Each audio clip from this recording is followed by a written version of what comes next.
संस्थान कैरियर मार्गदर्शन। मैं प्रमोद कुमार आपका स्वागत करता हूं। आज हम उपस्थित हुए हैं हमारे महनार टॉपर प्रिया कुमारी आर्ट्स संकाय में और डिस्ट्रिक्ट में इनका 5th रैंक है। तो इनसे हमने बात किया तो लगा कि इन्होंने काफ़ी मेहनत किया और काफ़ी मेहनत करने के बाद इस मुकाम को हासिल किए हैं।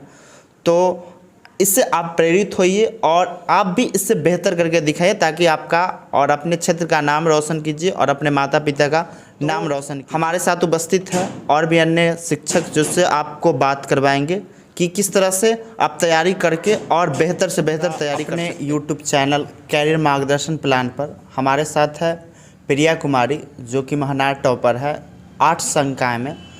और इनका जानेंगे कि किस प्रकार से मेहनत की जिसके कारण 442 नंबर लाए और आगे और भी नंबर आगे इंक्रीज कर सकता था, लेकिन किन गलतियों की वजह से ये बिहार टॉपर लिस्ट में शामिल नहीं हो पाए। और इन्हीं से बात करते हैं। आपका नाम क्या है? प्रिया कुमारी। अच्छा, आपके पिता का नाम? विमल प्रसाद। विमल प्रसाद। माता का नाम? इंदू देवी। इंदू देवी। आपका संकाय या स्ट्रीम क्या है? आर्ट्स कला से। आर्ट्स से है, बहुत बढ़िया। आपका कितना मार्क्स है? 442 मार्क्स। 442 मार्क्स है। आप कहाँ किस कॉलेज से और किस संस्थान से पढ़ाई किए हैं? जद्दू रामचरित्र इंटरमीडिएट महाविद्यालय। इन्होंने कहा जद्दू राम इंटरमीडिएट महाविद्यालय जो कि एक प्राइवेट संस्था कॉलेज है, उन्हीं से इन्होंने पढ़ाई किया है। और कोचिंग क्लास कहाँ पे की है? कैरियर मार्गदर्शन से। कैरियर मार्गदर्शन में इन्होंने पढ़ाई किया है। आपका 10th में कितना मार्क्स था? 466। 466। 10th में इनका 466 मार्क्स था जो कि बहुत अच्छा मार्क्स था। क्या 10th में आपको टॉपर वेरिफिकेशन के लिए कॉल आया था? हाँ, आया था। आया था, लेकिन इस बार टॉपर वेरिफिकेशन में इनका कॉल नहीं आया, लेकिन जिला में एक बेहतर प्रदर्शन रहा। जिला में इनका आर्ट्स संकाय से 5th रैंक है। तो किस कारण से इनका नहीं आ पाया वो भी जानेंगे, लेकिन इससे पहले हम पूछना चाहेंगे कि आप जो तैयारी किए वो किस प्रकार से तैयारी की जिसके कारण आपको 442 नंबर? मैं कैरियर मार्गदर्शन से शुरू से ही जुड़ी हुई थी, उनसे मेरा मार्गदर्शन हुआ था और बहुत सारा सर ने मुझे मतलब पढ़ाने में मेहनत किया। उसके बाद बताया कि किस तरह तैयारी करें जो बिहार बोर्ड एग्ज़ाम में अच्छा मार्क्स स्कोर कर सके। उसी सर लोग के मेहनत की वजह से मेरा इतना मार्क्स आया है। उसके बाद मैंने खुद घर पर मेहनत किया, इसी से इतना मार्क्स आया। सबसे बड़ी बात है कि जब भी आप कोई तैयारी करते हैं तो मेहनत सबसे बड़ी चीज़ है जो सबसे आपको सफलता तक ले जा सकती है। और कहा भी गया है कि कोई भी बड़े काम को अंजाम देने के लिए या धूप की तरह अगर मान के चलो आपको चमकना है तो सबसे पहले जलना पड़ता है, यानी पसीना बहाना पड़ता है। तो आप जब तक मेहनत नहीं कीजिएगा तब तक आप सफल नहीं हो पाइएगा। और अगला क्वेश्चन हम आपसे जानेंगे कि आप 10th में इतना अच्छा मार्क्स 466 रहा, टॉपर वेरिफिकेशन के लिए आपका कॉल भी आया, लेकिन 12th में आपका मार्क्स 442 रहा और टॉपर वेरिफिकेशन के लिए आपका कॉल नहीं आया। जिला में सिर्फ 5th रैंक ही रह गया। क्या गलती था जिसकी वजह से ये टॉपर वेरिफिकेशन के लिए आपका कॉल नहीं आ पाया? 2 रीज़न था टॉपर वेरिफिकेशन के लिए कॉल नहीं आ पाया था। पहला तो मेरा एडमिशन प्राइवेट कॉलेज में हो गया था, इसलिए वेरिफिकेशन के लिए कॉल नहीं आ पाया। उसके बाद मेरा कॉपी भी प्राइवेट कॉलेज में होने की वजह से अच्छा से चेक नहीं किया गया, इसलिए कम मार्क्स मिले, इसलिए कॉल नहीं आ पाया था। मैंने पूरा मतलब कि जिस तरह टॉपर का कॉपी होना चाहिए वैसा पूरा लिखा था, बट कॉपी ढंग से चेक नहीं कर पाए सर लोग, इसलिए कॉल नहीं आ पाया था वेरिफिकेशन के लिए। इनका कहना था कि 10th में मेरा मार्क्स आया था तो उससे खुश होकर 12th में हम सोचेंगे कि दुगना मेहनत करते हैं और दुगना मेहनत से हम आर्ट्स में और बेहतर प्रदर्शन करेंगे और स्टेट टॉपर करेंगे। लेकिन एक सबसे बड़ी गलती यहाँ पे ये हुआ कि प्राइवेट कॉलेज में एडमिशन हुआ जिसके कारण कॉपी इनका ठीक से जांच नहीं हुआ। क्या आप स्क्रूटनी के लिए आवेदन दिए हैं? हाँ, दिए हैं। स्क्रूटनी के लिए इन्होंने आवेदन दिया है, लेकिन अब नंबर बढ़ेगा या कुछ भी होगा तो उससे कोई फ़ायदा नहीं है। तो आप लोगों को एक क्या सलाह देना चाहेंगे बच्चों को आप इस गलती से सीख हम लेते यही हो। सलाह देंगे कि किसी भी परिस्थिति में आप प्राइवेट कॉलेज में एडमिशन ना करवाएं, सरकारी में ही करवाएं, ताकि आपको आगे चल के दिक्कत ना हो। आप अगर टॉपर लिस्ट में शामिल होना चाहते हैं तो सरकारी में करवाएंगे तो अच्छा रहेगा, क्योंकि सरकारी स्कूल के बच्चे का कॉपी ढंग से चेक किया जाता है, बट प्राइवेट का नहीं किया जाता है। इसलिए मेरा वेरिफिकेशन के लिए नहीं कॉल आया, और आपसे आग्रह करते हैं कि सरकारी में करवाएं, प्राइवेट में एडमिशन नहीं करवाएं। कोई भी सरकार हो या गवर्नमेंट हो, वो चाहती है कि अपना कॉलेज या स्कूल को प्रमोट करे और उसी का बच्चा आगे जाए, और उसका प्रमोट करने के लिए जाहिर सी बात है कि वो अपने ही कॉलेज या अपने स्कूल को टॉपर घोषित करेंगे। और सबसे बड़ा मायने रखता है कि आप किस कॉलेज से हैं, और उस समय मूड पर भी निर्भर करता है कि आपका जो कॉपी चेक कर रहा है वो कैसा चेक कर रहा है, उस पर भी निर्भर करता है। तो ये सबसे ज़रूरी बात है कि इन्होंने कहा कि प्राइवेट कॉलेज से आप एडमिशन ना करा, नहीं तो आपको हानि हो सकती है। जो इनको हानि हुआ वो आपको ना हो पाए। आगे आपसे पूछना चाहेंगे कि आपने जो ये मार्क्स अर्जित किया, आप कौन कौन सब्जेक्ट लिए थे आर्ट्स में? हिंदी, इंग्लिश, पॉलिटिकल साइंस था, जियोग्राफी और हिस्ट्री था। History, geography, political science, Hindi और इंग्लिश जो भी था, उसमें कितना मार्क्स आपका रहा? पॉलिटिकल साइंस में 96 था, जियोग्राफी में 88, हिस्ट्री में 87, हिंदी में 82 और इंग्लिश में 89 था। टोटल 442। तो इस प्रकार से 442 मार्क्स रहा, 442 मार्क्स।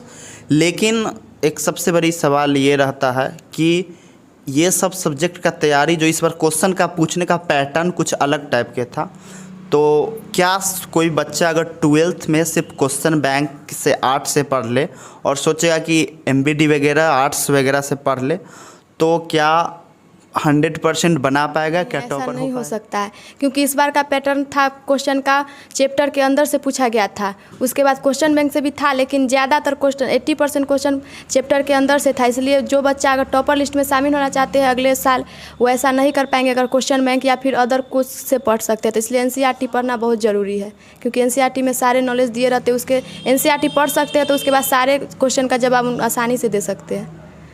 बहुत ही बढ़िया।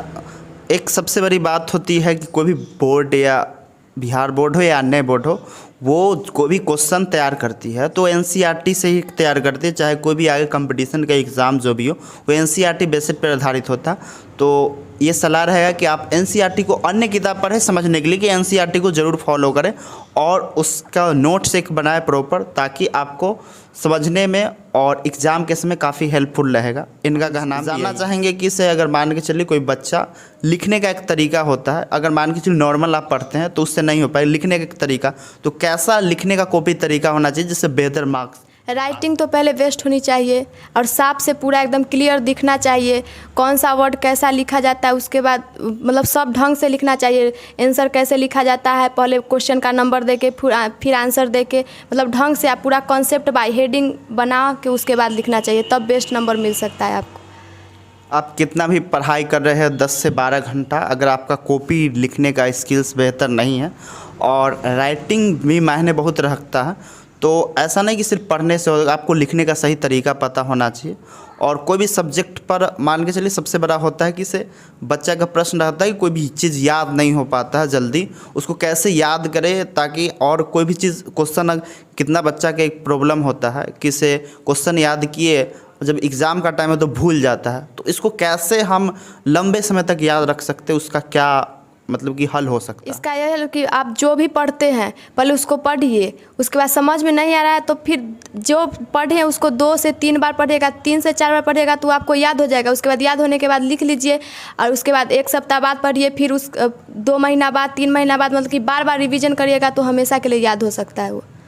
बच्चे लोग गलती करते हैं कि सोचते हैं कि हम एक बार पढ़ ले और उस चीज़ को हम एक बार में ही याद हो जाए, लेकिन ऐसा नहीं है। कोई बच्चा 100 में से एक बच्चा होता है जो एक बार याद करने के बाद उसको याद हो जाए।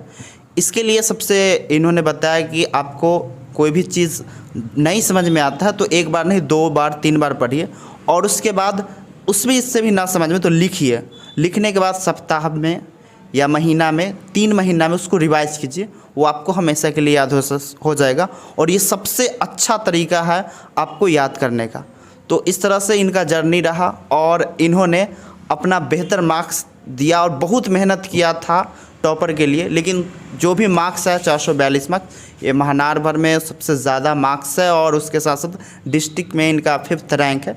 पेपर वगैरह में, न्यूज़ वगैरह में भी इनका आया है, लेकिन जिस उम्मीद से इन्होंने जो सोचा था वो उतना उम्मीद से इनका नंबर नहीं आ पाया। सब उसका कारण हम लोगों ने जाना कि प्राइवेट संस्थान में या कॉलेज में आप एडमिशन ना करवाएं, सरकारी में ही करवाएं, क्योंकि उसका कारण भी है कि पिछला बार जो टॉपर घोटाला बिहार का हुआ था वो प्राइवेट कॉलेज से ही हुआ था, इसलिए उस पर ज़्यादा दबाव और नियंत्रण रख के बहुत ही कड़ाई से कॉपी जांच की जाती है, तो पिछड़ने का कारण यह भी है। तो इतना ही धन्यवाद कहना चाहेंगे जो आप इतना समय दिए, और इन्होंने आकर बहुत सारे जो हमारे दर्शक हैं, जो भी स्टूडेंट हैं, उन्हों को सीख मिलेगी कि किस तरह से हम तैयारी करें ताकि हम बेहतर मार्क्स ला सकें। और कोई भी बच्चा अगर मान के चले कि 2024 में टॉपर बनना चाहता है, उनके लिए लास्ट सजेशन आप क्या देना मैं चाहेंगे? तो यही कहना चाहूँगी कि अगर आसपास कहीं इंस्टीट्यूट है तो वहाँ जाइए, नहीं तो महानार क्षेत्र से है तो मेरे कैरियर मार्गदर्शन जहाँ से हमने पढ़ाई किया वहाँ आइए। आपको वहाँ बेस्ट बिहार बोर्ड का तैयारी के लिए बहुत अच्छे अच्छे टीचर उपलब्ध कराए गए हैं। हिस्ट्री एक्सपर्ट प्रमोद सर है, उसके बाद पॉलिटिकल साइंस जियोग्राफी के एक्सपर्ट नीरज सर है, और हिंदी इंग्लिश रवि सर कराते हैं। अगर आप चाहते हैं कि आप अगले साल के बिहार बोर्ड टॉपर में शामिल होना है तो आप आ सकते हैं कैरियर मार्गदर्शन में, वहाँ अच्छे से पढ़ाई की जाती है एवं चैप्टर वाइज टेस्ट एवं हमेशा क्यूज प्रतियोगिता कराई जाती है। बहुत ही अच्छा, बहुत ही धन्यवाद। इस सबसे बड़ा बात है कि आप पढ़ते हैं तो सिर्फ पढ़ने से नहीं होता, उसका सबसे बड़े मायने रखता है कि आपको याद कैसे हो, उसके लिए सबसे और किस तरह से बेहतर तरीक़ा से हम एग्ज़ाम में प्रदर्शन कर पाए। इसके लिए आपको सबसे पहले टेस्ट देना बहुत ज़रूरी है। कोई भी चैप्टर ख़त्म हो तो उसको टेस्ट देना